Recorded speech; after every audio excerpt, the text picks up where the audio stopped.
우리 성령을 힘입어서 복음을 전하는 자들이 우리들에게 전한 구원의 소식은 하나님 아버지께서 차별 없이 그리스도 예수를 통해서 그를 믿는 자들에게 그의 아들들, 딸들이 되게 하신다라는 겁니다. 차별 없이 그리스도를 믿음으로 말미암아 하나님의 아들들, 딸들이 되게 하신다라는 것. 이것이 성령을 힘입어 복음을 전하는 자들이 우리에게 전해준 구원의 소식입니다. 하나님 아버지께서는 미리 아신 우리들을 부르셨고요. 그의 아들 예수 그리스도를 통하여 우리를 의롭다 하셨습니다. 또한 우리들을 영화롭게 하실 겁니다. 여기에서 다시 한번 기억해야 할 것이 있습니다. 하나님께서는 우리를 거듭나게 하십니다. 2번 태어나게 하셔요. 그리고 맏아들 대신 예수 그리스도의 수준으로 우리를 키워가신다는 사실을 꼭 기억하시길 바랍니다. 우리가 자식을 낳은 부모가 자식을 낳는 것으로 부모의 역할을 마치지 않습니다. 그죠?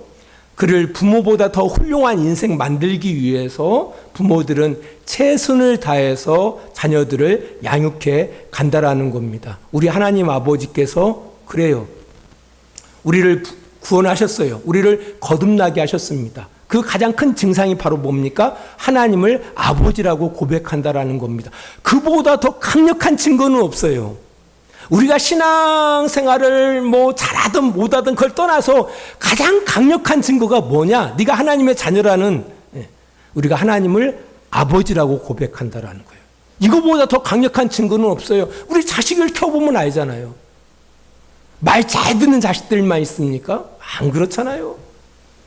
그러나 중요한 것은 그와 부모와 자녀 되어짐의 가장 큰 근거는 어디에 있습니까? 아빠라고 부른다라는 거예요. 엄마라고 부른다라는 겁니다. 이게 가장 큰 증거예요. 여러분 힘들 때 누구에게 기도합니까? 하나님 아버지께 기도합니다. 이거보다 더 강력한 증거는 없다라는 겁니다.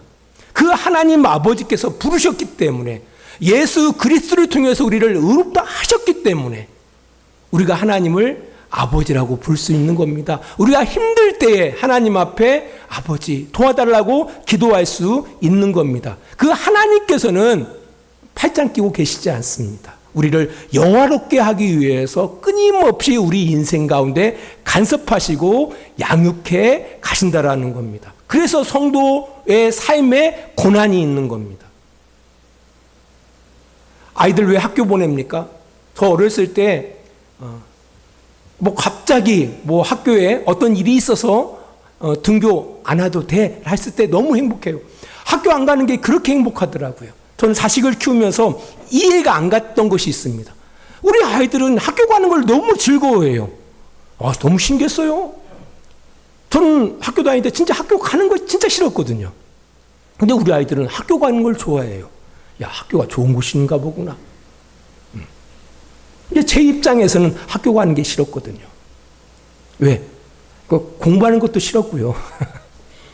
이게 쉬운 일이 아니에요, 학교 가서. 그냥 동네 친구들하고 노는 것이 재밌죠. 예. 근데 학교 갈 때 공부를 하게 되죠.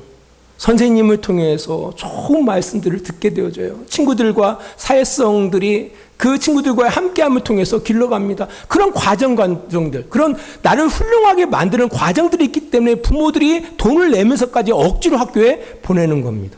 억지로 학교에 보내는 거예요. 예전에 그랬잖아요. 가끔가다 가정방문이라는 것이 있었거든요. 저희들은 잘 살지 못해서 가정방문 그 자체가 참 스트레스가 됐습니다. 아무튼 어떻게든지 간에 선생님이 이제 가정에 방문했을 때 우리 어머님이 하시는 말씀이 있죠. 우리 자식 사람답게 만들어 달라고. 해초리 아끼지 말아 달라고. 예전에 그렇게 자식들을 키웠거든요. 왜? 내 소중한 자식인데 왜 선생님한테 왜 맡깁니까? 왜 해초리를 갖다가 마다하지 마시고 사람 되게 하기 위해서 때려달라고 왜 부탁합니까? 왜? 훌륭한 인생 살게 하려고. 우리 하나님께서도 마찬가지예요. 우리 하나님께서 우리를 영화롭게 하시기 위해서 우리 인생 가운데 고난을 허락하신다라는 겁니다. 고난을 허락하셔요. 하나님은요, 칭찬받기에 존귀와 영광 받으시기에 합당하신 분입니다. 너무나 훌륭하신 분이십니다. 그가 우리를 부르셨고요. 우리를 부르셨어요. 그리고 그리스도 예수 안에서 우리를 하나님의 아들과 딸 되게 하셨습니다. 그리고 그에 걸맞는 자가 되도록 하나님께서 우리 인생 가운데 관여하고 있다라는 겁니다. 베드로전서 1장 15절입니다. 오직 너희를 부르신 거룩한 이처럼 너희도 모든 행실에 거룩한 자가 되라. 왜 거룩한 자가 돼야 돼요? 우리를 부르신 하나님께서, 우리를 부르신 예수 그리스도께서 거룩하시기 때문에. 다른 분입니다. 세상에 수많은 신들이 있다라고 이야기하지만 하나님 같으신 분은 없습니다. 아예 신이 없죠. 하나님이 유일하십니다. 또 예수 그리스도가 거룩하시잖아요. 다르시잖아요.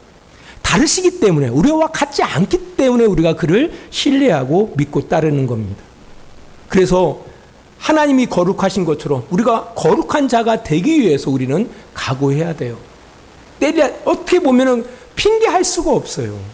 여러분들이 훌륭한 부모 밑에 태어나면은요, 각오해야 돼요. 왜? 우리 부모님께서 훌륭하기 때문에 우리를 가만히 내버려 주시지 않습니다. 우리를 방치하지 않습니다. 어떻게든지 간에 우리 인생 가운데 관여해서 그의 자녀들로 하여금 그의 부모보다 더 나은 인생을 살도록 우리 인생 가운데 관여한다라는 겁니다. 그래서 각오해야 돼요. 우리 결혼하는 사람들도 마찬가지잖아요. 총각 때 살던 삶을 그대로 행동하면서 결혼해서는 안 되죠. 적어도 총각이 결혼을 하기 위해서는 총각의 삶을 청산하겠다라는 마음을 가져야 결혼에 나름대로 자세가 돼 있는 겁니다. 결혼을 했는데도 불구하고 총각일 때처럼 계속 살고 있단다라면은 그 문제가 되는 거죠. 그래서 사실 결혼 후에도 많은 갈등들이 일어나는 그 이유들이 바로 그런 부분들이에요. 결혼했으면 결혼한 사람에 걸맞게 살아가야 한다라는 거예요. 우리의 신앙도 그렇습니다. 우리가 하나님 없이 살아갈 때에는 우리의 모든 삶들이 자기 욕심을 따라서 살았거든요. 이제 우리가 하나님 아버지를 믿고 있습니다. 그렇단다라면은 하나님을 믿는 믿음으로 살아가야 한다라는 거예요. 그렇게 각오해야 한다라는 겁니다. 그럼 어떻게 믿고 살아가야 돼요? 본보기가 있죠. 바로 예수 그리스도입니다. 하나님 아버지께서는 그의 아들 예수 그리스도를 통해서 어떻게 살아가는 것이 하나님을 믿는 삶인지를, 하나님을 경외하는 삶인지를, 이웃을 사랑하는 삶인지를 보여주셨다라는 것입니다. 그래서 그의 삶을 본받으면서 살아가면 되는 겁니다. 이것이 구원을 이루는 삶입니다. 구원을 이루는 삶. 구원이라는 것이 단지 죽어서 천국 가는 것이 구원이 아니라고 말씀을 드렸어요. 많은 사람들이 오해하는데 단지 죽어서 천국 가는 것이 구원이 아닙니다. 진짜 구원이라는 것은 그리스도를 닮아가는 겁니다. 우리가 하나님의 아들과 딸들로 그리스도를 닮아가는 것. 어제 그 교회 개척 예배에 우리 이여성교회 가서 특송을 하고 왔는데요. 그때 격려사를 하고 축사를 하는데 계속 마귀, 귀신 그런 얘기가 나오는 거예요. 제가 참 당황했습니다. 근데요, 우리 회피할 생각은 하지 마십시오. 네. 마귀가 꼬여서 우리가 아닙니다. 네. 마귀한테 핑계대지 마시기 바랍니다. 우리의 행동 우리가 책임져야 돼요. 네. 우리가 커가야 돼요. 하나님은 그 커감을 위해서 우리를 구원하셨다는 사실을 꼭 기억하셔야 합니다. 여기에서 성도들이 실패하는 거예요. 네. 그래서 우리가 이 구원을 어떻게 이루어 갈 것인가에 대해서 우리 지난주에 이어서 오늘도 살펴보도록 하겠습니다. 오늘 본문 베드로전서 1장 17절입니다.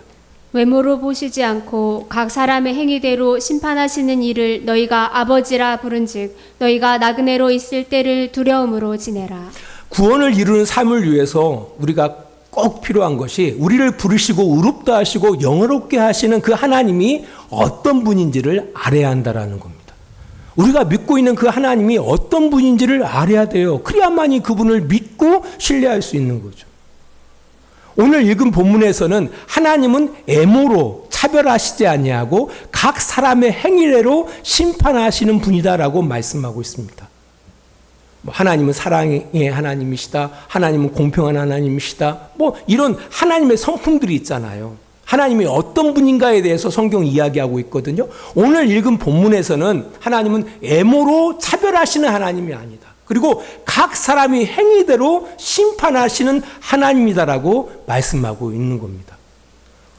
그러면서 하나님이 말씀하시는 것이 나그네로 있을 때에 두려워하면서 살아가야 한다라고 말씀하고 있습니다. 여기서 두려움이라고 번역하고 있는데요. 오해하지 마십시오. 하나님을 무서운 분, 공포로 다스리는 분이라고 생각하시면 안 됩니다. 그래서 하나님의 말씀대로 살지 않으면 두려움을 주시고 공포로 징벌하시는 이런 생각 하지 마십시오. 좀 끔찍하잖아요. 하나님은 그런 분이라고 생각하면. 아니, 그런 하나님이, 그렇게 공포스럽고 두려우신 하나님이 그 하나밖에 없는 아들까지 우리를 위해서 내어주셨다? 이게 이해가 되십니까? 어울리지 않잖아요. 오히려 이 두려움 안에는 우리가 번역이 두려움이라고 번역할 뿐이지 실제 언어를 바라보면은요, 존경하다, 공경하다라는 의미를 갖고 있습니다. 경외하다라는 의미를 갖고 있습니다. 하나님 아버지께서 우리를 사랑하시잖아요. 우리를 은혜하시잖아요. 그 하나님의 사랑과 은혜를 받은 자라면은 그분 되심을 기억하고 그분을 공경하면서 그분을 존경하면서 살아야 한다라고 말씀하고 있는 겁니다. 그분의 성품이 어떤 성품이라고요? 그분이 어떤 분이시라고요? 공평하신 하나님이에요. 애모로 차별하시는 하나님이 아니라 각 사람의 행위대로 공평하게 심판하시는 하나님이라는 겁니다. 그 하나님을 우리가 기억하고 그분을 공경하는 거예요. 그래서 우리가 나그네로 살아갈 때 잠깐 이 땅 가운데에 나그네의 삶을 살아가는 우리들이 두려움으로 그런 하나님의 성품을 기억하고 하나님을 공경하는 마음으로 살아가야 한다라는 겁니다. 그러니까 우리가 하나님이 그런 아버지 되신다면 우리도 어떻게 해요? 차별 없이 애모로 사람을 차별하지 않고 공평하게 공의롭게 살아가야 한다라는 이야기입니다. 지금 치매로 이제 힘들어하시는 저희 장인 어른의 인생의 모토가 있습니다. 그것은 정직입니다. 정직. 근데 너무 정직해서 문제예요, 사실은. 근데 아무튼 간에 일평생 정직하게 인생을 살아오셨는데, 이제 그래서 그런지 처가 가족들을 바라보면 정직한 것 같아요. 제 아내도 바라보면 너무 정직해요. 가끔 가다가 좀 하얀 거짓말도 섞어가면 참 편할 텐데, 너무 정직해서 오히려 오해를 불러올 때가 많이 있습니다. 사실 자녀들이 정직한 것을 인생의 모토로 삼는 그 아버지를 향해서 무섭기 때문에 그들이 정직하게 살게 된 게 아니에요. 그죠? 그 아버지의 사랑과 은혜를 자라온 자녀들이 그 아버지를 존경하기 때문에 그의 모토, 그 인생의 나름대로의 그 심지, 마음에 딱 내가 인생을 살아감에 있어서 나는 이 정직만은 내가 놓지 않겠다라. 이런 부분들을 함께 배우고 살게 돼서 자녀들이 정직하게 살아가는 거예요. 그런 차원에서 바라볼 때, 하나님이 이런 분이구나. 하나님은 애모로 사람을 차별하지 아니하시고 각 사람의 행위대로 공평하게 판단하시는 하나님이시구나. 라는 사실. 이를 우리가 기억하면서 그분의 성품을 존경하고 공경하는 여러분들이 되시기를 축원합니다. 여기서 우리가 이 하나님은 차별 없이 각 사람의 행한 대로 심판하신다라는 이 부분에 대해서 성도들이 오해하는 것이 있어요. 성도들이 가장 많이 오해하는 것이 단지 예수 그리스도를 믿기만 하면 마지막 날에 우리는 심판받지 않고 영생을 얻는다라고 생각합니다. 근데 이건 우리들의 생각이에요. 그리고 이런 성경 구절을 근거 삼습니다. 요한복음 5장 24절입니다.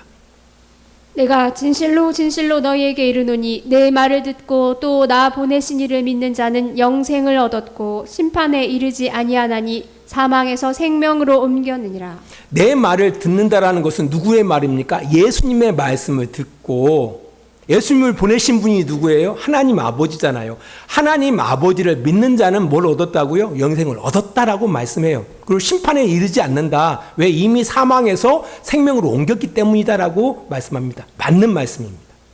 근데 성도들이 생각하는 믿는다, 듣는다는 것과 성경이 말하는 듣는다, 믿는다라는 것과는 약간의 차이가, 아니 큰 차이가 있습니다. 큰 차이가 있습니다. 우리 마태복음 7장 21절입니다. 나더러 주여 주여 하는 자마다 다 천국에 들어갈 것이 아니요 다만 하늘에 계신 내 아버지의 뜻대로 행하는 자라야 들어가리라. 우리가 주님의 말씀을 듣는 것보다 주님의 이름을 부르는 것이 더 한층 더 발전된 거 아닙니까? 근데 주님의 이름을 주여 주여 이렇게 부르는데 예수님 말씀하십니다. 천국에 부른다고 해서 다 들어가는 것이 아니다. 그럼 누가 천국에 들어갑니까? 하나님 아버지의 뜻대로 행하는 자가 들어간다라고 이야기하고 있습니다. 듣는 것보다 부르는 것이 한층 더 발전된 거 아닙니까? 관계적으로? 근데 주여 주여 부르는 자들 모두가 천국에 들어가는 것이 아니라, 영생에 들어가는 것이 아니라 내 아버지의 뜻대로 행하는 사람들이 천국 곧 영생을 얻는다라고 이야기하고 있다라는 겁니다. 그러니까 교회에 나와서 예배하고 봉사했다고 해가지고 하나님께서 면죄부를 주시는 하나님이 아니다라는 거예요. 하나님께서 그가 행한 악행을 눈 감아 주시는 하나님이 아니다라는 겁니다. 그럼 어떻게 해요? 하나님께서는 공평하게 심판하시는 분이다. 그럼 목사님, 우리 믿는 사람들은 무슨 혜택이 있는 거예요? 아니 먼저 믿고 있잖아요. 아니 먼저 믿고 있는 것보다 더 큰 혜택이 어디 있습니까? 아니 시험을 보는데 어떤 아이는 시험 날짜를 먼저 알았어요. 그리고 어떤 애는 늦게 알았어요. 그러면 공부를 누가 더 많이 할 수 있어요? 먼저 그 시험 날짜를 안 사람이 공부를 더 많이 할 수 있는 거죠. 그죠? 그럼 그게 유익한 거예요. 사실 바울도 그런 얘기를 합니다. 유대인과 이방인에 대해서 이야기합니다. 그러면 유대인이 이방인보다 나은 것이 뭐냐라고 할 때 너희들이 먼저 말씀을 받지 않았느냐. 말씀을 받았다는 얘기는 바로 뭡니까? 너희들이 말씀대로 살아갈 수 있는 기회가 먼저 너희들에게 주어졌다라는 거예요. 더 기회가 너희들에게 먼저 주어졌다라는 거예요. 근데 문제는 뭡니까? 그들이 하나님의 말씀대로 살지 않았다라는 거죠. 시험 기간만 먼저 알면 무슨 소용이 있습니까? 우리가 마지막 날에 하나님 앞에 심판이 있다는 사실만 우리가 먼저 알면 못해요. 심판에 걸맞게 살아가지 못하고 있단다라면은. 그리고 예수님을 믿는 걸 부적처럼 여겨가지고 나 예수 믿으니까 심판 안 받아. 나 예수 믿으니까 영생 얻어서. 성경이 이야기하고 있잖아요. 주여 주여 하는 자마다 다 천국에 들어가는 것이 아니다라고 이야기하는 겁니다. 주여 주여 부른다고 해서 천국에 못 들어간다는 얘기도 아니에요. 모두가 들어간다는 얘기는 아닙니다. 하나님은 우리의 악행을 눈감아 주시는 하나님이 아니다라는 사실을 기억해야 돼요. 그래서 하나님은 공평하게 심판하시는 하나님이십니다. 이런 구체적인 이야기가 마태복음 25장에 기록되어 있습니다. 25장 31절 32절입니다. 인자가 자기 영광으로 모든 천사와 함께 올 때에 자기 영광의 보좌에 앉으리니 모든 민족을 그 앞에 모으고 각각 구분하기를 목자가 양과 염소를 구분하는 것 같이 하여. 하나님의 심판의 이야기를 마지막 때 심판에 대해서 이야기하고 있는데요. 어떻게 심판하시는지 한번 보겠습니다. 마태복음 25장 40절입니다. 임금이 대답하여 이르시되 내가 진실로 너희에게 이르노니 너희가 여기 내 형제 중에서 지극히 작은 자 하나에게 한 것이 곧 내게 한 것이니라 하시고. 하나님께 행한 것이 뭐냐라고 할 때 지극히 작은 자 하나에게 행한 것이 곧 하나님께 한 것이다 라고 이야기해요. 그리고 그들을 향해서 34절 읽습니다. 마태복음 25장입니다. 그때 임금이 그 오른편에 있는 자들에게 이르시되 내 아버지께 복받을 자들이여 나와 창세로부터 너희를 위하여 예비된 나라를 상속받으라. 자, 하나님부터 복받은 사람들, 또 창세로부터 너희를 위하여 예비된 하나님의 나라 영생을 상속받는 사람들이 누구냐라고 할 때 지극히 작은 자들에게 행한 사람들이 하나님 앞에 복받은 사람들이고 하나님 나라의 주인공들이고 영생을 상속받는 사람들이라는 겁니다. 하나님 그렇게 심판하시고 있어요. 반면 다른 부분 한번 볼까요? 마태복음 25장 41절 보겠습니다. 또 왼편에 있는 자들에게 이르시되 저주를 받은 자들아 나를 떠나 마귀와 그 사자들을 위하여 예비된 영원한 불에 들어가라. 누가 영원한 불에 들어갑니까? 이건 영보를 이야기하는데요. 25장 45절입니다. 이에 임금이 대답하여 이르시되 내가 진실로 너희에게 이르노니 이 지극히 작은 자 하나에게 하지 아니한 것이 곧 내게 하지 아니한 것이니라 하시리니. 누가 저주를 받고 누가 영원한 불에 들어갑니까? 지극히 작은 자들에게 행하지 아니한 사람들입니다. 부자와 나사로의 이야기에서 둘 다 죽어서 한 사람은 낙원으로 한 사람은 아브라함 품으로 한 사람은 불못으로 들어가죠. 그 부자가 그 불못에 들어간 이유가 한 가지밖에 없어요. 그 문 바깥에서 구걸하는 그 나사로를 뭐합니까? 나사로를 기억하지 않은 거예요. 돌아보지 않은 거예요. 거기 무슨 예수 믿는 것이 있습니까? 없잖아요. 예수 믿어가지고 나사로가 천국 갔습니까? 예수 안 믿어가지고 그 부자가 지옥 갔습니까? 그렇잖아요. 그 가난한 거지 나사로를 뭐 하지 않았다는 겁니까? 그가 부자임에도 불구하고 돌아보지 않았다라는 거예요. 여러분들 이 마태복음 25장의 이야기를 바라보면은요, 이 이야기의 대상이 되어지는 이 사람들의 공통점 두 가지가 있어요. 첫 번째는 모두가 다 주님이라고 고백해요. 주님, 주님. 두 번째가 바로 뭐냐면 자신이 행한 일에 대하여 전혀 기억하고 있지 않다라는 겁니다. 그 얘기는 바로 뭐냐면 그의 마음속에 기억이 없어요. 왜? 그냥 스쳐 지나가는 사람들이었거든요. 이 본문은 이야기합니다. 지극히 작은 자란 그런 사람들이에요. 지극히 작은 자라. 우리 세상 가운데 바라보면은요, 있으나 없으나 뭐 그렇게 큰 데미지가 없는 사람들을 이야기하거든요. 그냥 스쳐 지나가는 사람들이에요. 특별히 사회적 약자들을 말합니다. 뭐 시대와 문화에 따라 달라질 수가 있죠. 그러니까 이 사회적인 주류하고는 동떨어져 가지고 좋은 대접을 받지 못하고 열애되어지는 이 사회에서 살아가는 사람들. 오히려 그 사람들이 사람들을 피하죠. 왜? 인정받고 있지 못하기 때문에. 근데 그들을 바라보는 우리도 또 마찬가지예요. 그냥 있으나 마나한 사람들처럼 우리가 여기기 때문에 전혀 기억이 없는 거예요. 예를 들어서 여러분이 뭐 돌아가셨지만 뭐 노무현 대통령 만난 경험이 있다든지 그러면 뭐 마음속에 기억이 남죠. 강하게 남죠. 왜? 데미지가 있으니까요. 제가 예전에 어떤 총회장님 가정에 방문해 보니까요, 대통령하고 찍은 사진이 다 걸려져 있더라고요. 그것도 정말 중심에 기억되는 거죠.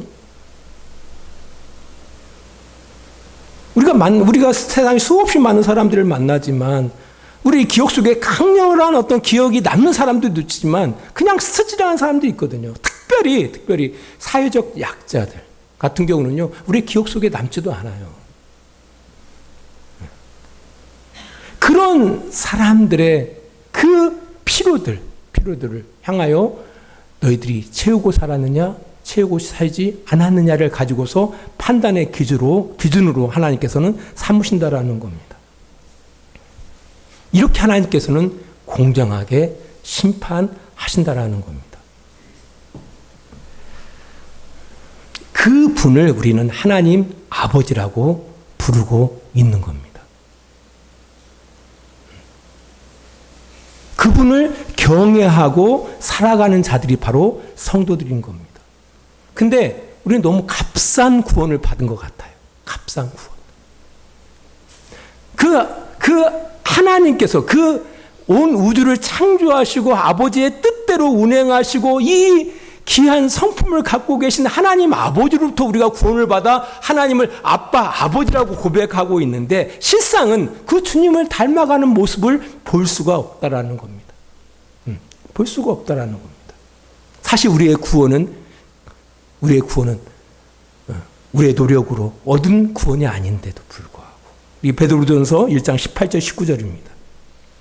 너희가 알거니와 너희 조상이 물려준 헛된 행실에서 대속함을 받은 것은 은이나 금같이 없어질 것으로 된 것이 아니요 오직 흠없고 점없는 어린 양 같은 그리스도의 보배로운 피로 된 것이니라. 우리의 구원이요 어떤 세상에 은, 금도 귀한 거예요. 은과 금 귀한 겁니다. 그러나 중요한 건 잠깐 있다가 그것도 다 없어지는 것들입니다. 이런 것들로 우리가 구원받은 것이 아니거든요. 우리 영생하신 하나님의 하나님의 아들의 그 보배로운 피로 우리가 구원을 받았거든요. 그 값진 그 희생으로 우리가 구원을 받았는데 값진 희생으로 우리가 여기지 못하고 있다라는 거예요. 이뿐입니까? 우리가 급조돼서 구원을 받았습니까? 안 그래요. 창세전부터 하나님의 계획을 따라서 이루어진 구원입니다. 여러분이 받은 구원이라는 게. 여러분이 하나님을 아버지라고 고백한다라는 것. 하나님께서 여러분의 그런 생명을 주셨다라는 것은요. 급조된 게 아니에요. 그냥 우연하게 내가 믿으니까 이게 아닙니다. 하나님 아버지의 그 생명이 있고요. 또 이 계획은요. 창세전부터 우리를 위해서 예비된 구원의 계획 속에서 우리가 구원받은 겁니다. 베드로전서 1장 20절입니다. 그는 창세전부터 미리 알린 바 되시니나 이 말세에 너희를 위하여 나타나신 바 되었으니. 예. 이게 창세전부터 우리를 위해서 정말 치밀하게 계획되어져서 우리가 구원받은 거예요. 우리가 함부로 살아서는 안 돼요. 하나님 아버지의 가장 소중하신 아들 예수 그리스도의 희생으로 우리가 구원받은 거예요. 그렇게 우리가 생명이 주어진 거예요. 아니 육신의 부모들도 그렇잖아요. 어떤 자식이 소중하지 않는 그 자식이 부모에게 누가 있겠습니까? 안 그렇습니까? 그러니까 자식들은 함부로 살아서는 안 되는 거예요. 안 그래요? 우리가 얼마나 소중히 여기는 자식들인데 자식들이 함부로 살아서는 안 되는 거죠. 우리 육신의 자녀들도 그래요. 하나님 우리를 하나님의 자녀로 삼으실 때요. 진짜 값비싼 대가를 치르신 거거든요. 은과 금하고는 비교할 수 없는 하나님의 아들의 피가 제공된 거거든요. 그러니까 함부로 살아서는 안 된다라는 겁니다. 값싼 구원이 돼서는 안 된다라는 것을 성경이 이야기하고 있다라는 겁니다. 여러분들 구원에 합당한 그 하나님의 은혜에 합당한 그 구원을 이루는 삶을 살아가셔야 돼요. 이런 복된 삶을 살아가시는 우리 성도님 되시기를 축원합니다. 마지막으로요. 이 구원을 이루기 위해서 성경은 이렇게 이야기합니다. 베드로전서 2장 22절입니다. 너희가 진리를 순종함으로 너희 영혼을 깨끗하게 하여 거짓이 없이 형제를 사랑하기에 이르렀으니 마음으로 뜨겁게 서로 사랑하라. 우리가 제대로 운동을 배우기 위해서 먼저는 뭐예요? 기초가 중요하죠. 기초가 중요한 겁니다.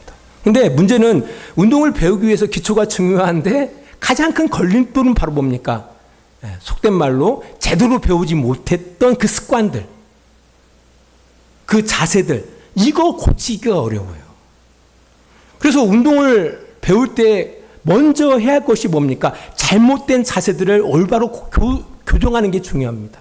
여러분 어렸을 때 제 큰 아이한테 바이올린을 가르치기 위해서 학교에 이제 그 신청을 했어요. 근데 정말 매일 가서 하는 일이 바이올린 환을 가지고 이런 연습만 계속 시키는 거예요. 나중에 아이가 포기를 해버리더라고. 너무 고통스러우니까. 네. 선생님 나름대로는 올바른 자세를 가르치기 위해서 그 훈련을 시킨 거예요. 네. 잘못된 자세를 교정하기 위해서 필요한 게 바로 뭡니까? 올바른 자세를 연습하는 게 중요한 거예요. 우리의 신앙도 마찬가지입니다. 우리가 하나님 앞에 칭찬과 존귀와 영광을 얻기에 합당한 수준으로 나아가기 위해서는요. 뭐가 필요하죠? 하나님의 말씀에 순종하는 것이 필요한 겁니다. 우리의 영혼이 깨끗해지고요. 하나님 성품을 이루어 나간다라고 성경은 이야기하고 있습니다. 그래서 오늘 본문도 너희가 진리를 순종함으로 너희 영혼을 깨끗하게 할 뿐만 아니라 거짓이 없이 어디에 이른다고요? 형제 사랑하기에 이른다라고 이야기하면서 마음으로 뜨겁게 서로 사랑하라, 사랑하라 라고 말씀하고 있는 겁니다. 사랑해봐라. 이때까지 너희들 사랑하지 않았잖아. 너희들이 선택해서 이웃을 결정했고 선택해서 사랑하는 것처럼 살았잖아. 그렇게 사랑하지 말고 마음으로 뜨겁게 서로 사랑해봐. 한번 해봐 라고 말씀하고 있습니다. 해보다 보면 뭐 한다라는 겁니다. 사랑하기에 이루어진다라고 성경은 이야기하고 있다라는 겁니다. 그러니까 이런 생각을 해야 돼요. 내가 옛날에 잘못된 습관을 다 버린 다음에 내가 하나님 모시고 살아가는 습관을 길러간다고 생각해서는 안 돼요. 그럼 어떻게 해요? 하나님을 모시고 살아가는 습관을 실질적으로 해내가면 되는 거예요. 그러면 자연스럽게 하나님 없이 살던 삶의 습관이 버려진다라는 겁니다. 그래서 기도가 중요한 거예요. 기도 안 해봤잖아요. 기도 않고 살잖아요. 그러니까 하나님을 의지하고 살아가는 것이 안 되는 거예요. 오늘부터라도 기도해 보세요. 1초라도, 아니 10초라도, 1분이라도, 20분이라도 하다 보면 하나님을 의지하고 살아가게 된다라는 겁니다. 실제로는 올바른 삶을 실제로 하는 것이 뭘에서 튀어나오는 거예요? 그릇된 삶에서 벗어나는 길인 거예요. 말씀의 결론을 맺습니다. 우리 성도님들 모두가 이 땅 가운데 나그네로 살아가는 성도들입니다. 이 땅에서 우리가 이루어야 할 목적지가 있어요. 이 땅에서 우리는 영화를 배워야 돼요. 영화롭게 되어줘야 합니다. 하나님께서는 끊임없이 간섭하십니다. 우리 인생 가운데. 그게 신앙의 길인 거예요.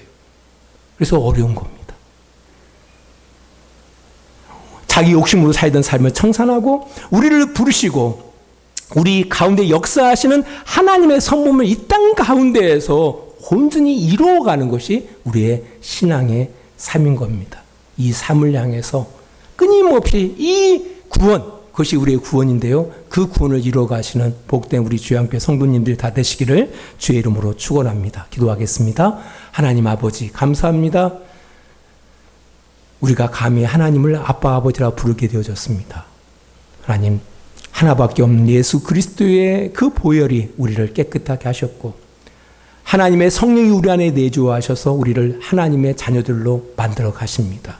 이 사실을 우리 인생 가운데 기억하게 하시고 끊임없이 그리스도를 본받아 우리의 삶을 꾸려나가는 복된 성도들이 되어지기를 원합니다. 그래서 마지막 날에 주님 앞에 서게 될 때에 부끄럼 당하는 성도들이 하나도 나타나지 않도록 하나님 우리를 도와주시옵소서. 예수님 거룩하신 이름으로 기도합니다. 아멘.